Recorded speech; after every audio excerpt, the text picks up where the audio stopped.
কৃষ্ণ। জয় শ্রীল প্রভুপাদ। বৈষ্ণবের 26টা গুণ, আর এই 26টা গুণের মধ্যে আরেকটা গুণ হলো অনীহা। অনীহা মানে হলো অনাসক্ত, ভৌতিক জিনিসপত্রের ওপর অনাসক্ত। তো শ্রীল প্রভুপাদের মধ্যে আমরা এই অনীহা গুণটা দেখতে পাই। এই অনীহা গুণের উপর একটা লীলা আছে, একটা না বহু লীলা আছে শ্রীল প্রভুপাদের।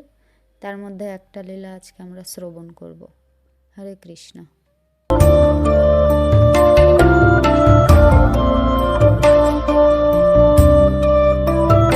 একবার শ্রীল প্রভুপাদ বৃন্দাবনে তার ঘরেতে বসে আছেন।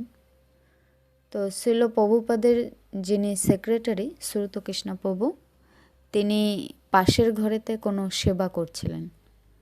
তো তিনি কিছুক্ষণ পরে শুনতে পেলেন যে শ্রীল প্রভুপাদ ডাকছেন, শ্রুতকৃষ্ণ বলে তিনি ডাকছেন। তখন শ্রুতকৃষ্ণ প্রভু ভয় পেয়ে গেলেন যে কি হলো, শ্রীল প্রভুপাদ কি পড়ে গেলেন নাকি কোনো সমস্যা হলো।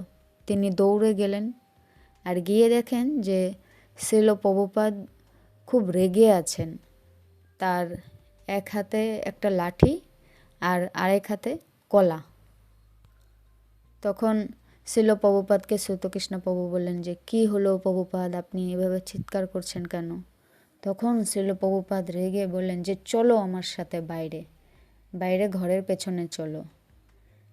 তো শ্রুতকৃষ্ণ প্রভু বলল যে কি হয়েছে শ্রীল প্রভুপাদ? তখন শ্রীল প্রভুপাদ বললেন যে চলো, আমার চপ্পল নিয়ে গেছে। This rascal has taken my চপ্পল। এই রাস্কেলটা আমার চপ্পলটা নিয়ে গেছে। আর এটা বলে শ্রীল প্রভুপাদ ঘরের থেকে বেরিয়ে গেলেন। আর শ্রুতকৃষ্ণ প্রভু ভাবছেন যে কি হলো, কে শ্রীল প্রভুপাদের চপ্পলটা নিয়ে গেছে। তো শ্রীল প্রভুপাদের পেছনে পেছনে তিনি গেলেন।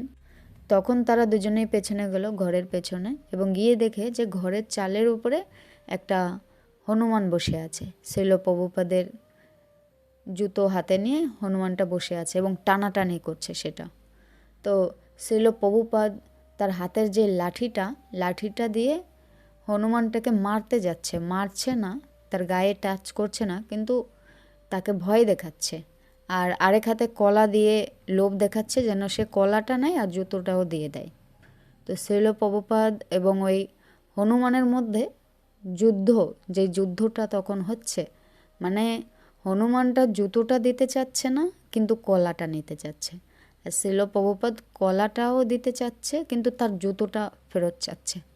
তো শ্রুতকৃষ্ণ প্রভু খুব সুন্দরভাবে বলছেন যে কিভাবে সেই যুদ্ধটা প্রায় 30 মিনিট ধরে চলেছে।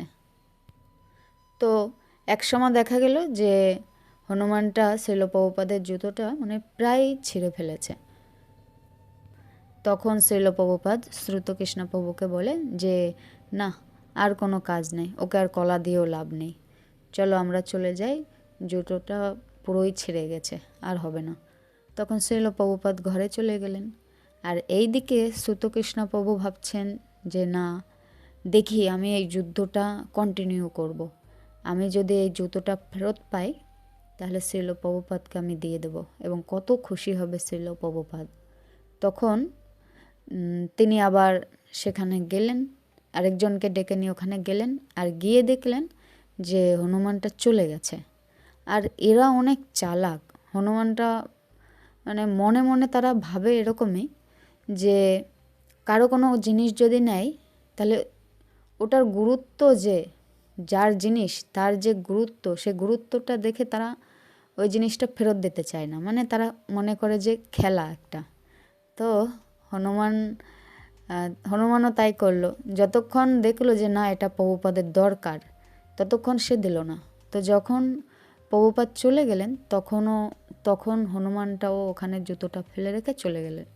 তো শ্রুতকৃষ্ণ প্রভু জুতোটা নিয়ে প্রভুপাদের কাছে গেলেন। তো প্রভুপাদকে গিয়ে বলছে যে প্রভুপাদ, আমি জুতোটা নিয়ে এসেছি। আর মনে মনে তিনি ভাবছেন শ্রুতকৃষ্ণ প্রভু যে শিল প্রভুপাদ হলেন আমার গুরুদেব, আর গুরুদেবের যদি এই পাদুকাটা আমি রেখে দিতে পারি, সারা জীবন আমার কাছে প্রসাদী হিসেবে থাকবে। তো তিনি মনে মনে ভাবছে, আর প্রভুপাদ বললেন যে কই দেখি, দাও আমার হাতে দাও। তো শ্রুত কৃষ্ণপ্রভু জুতোটা হাতে দিলেন, আর দেওয়ার পর শ্রীল প্রভুপাদ বললেন যে এখনও ঠিক আছে, একটুখানি এখানে একটুখানি সেলাই করে নিলে চলা যাবে। তখন শ্রুত কৃষ্ণপ্রভু বলল, মনে মনে ভাবল যে শ্রীল প্রভুপাদ হলেন একজন মহান আচার্য, তিনি চাইলেই নতুন জুতো কিনে পরতে পারে, কিন্তু তার কোনো আসক্ত নেই কোনো জিনিসের প্রতি, যে চললেই হলো, কোনো রকম কাজ চালানো গেলেই হলো। তো তখন শ্রীল প্রভুপাদ সেই জুতোটা সেলাই করে আরও বেশ কয়েক মাস চালালেন। তো শ্রীল প্রভুপাদের মধ্যে আমরা এই গুণটা দেখতে পাই, অনীহা, কোনো জিনিসের প্রতি কোনো আসক্ত নাই। যেই জিনিসটা ভগবানের সেবায় লাগানো যাবে সেটার প্রতি তার আসক্ত আছে, কিন্তু তার নিজের জন্য যে কোনো রকমের কাজ চালালেই হবে তাতেই সে খুশি। আমাদের শ্রীল প্রভুপাদ এরকমই অনীহা। হরে কৃষ্ণ, জয় শ্রীল প্রভুপাদ। হরে রাম হরে রাম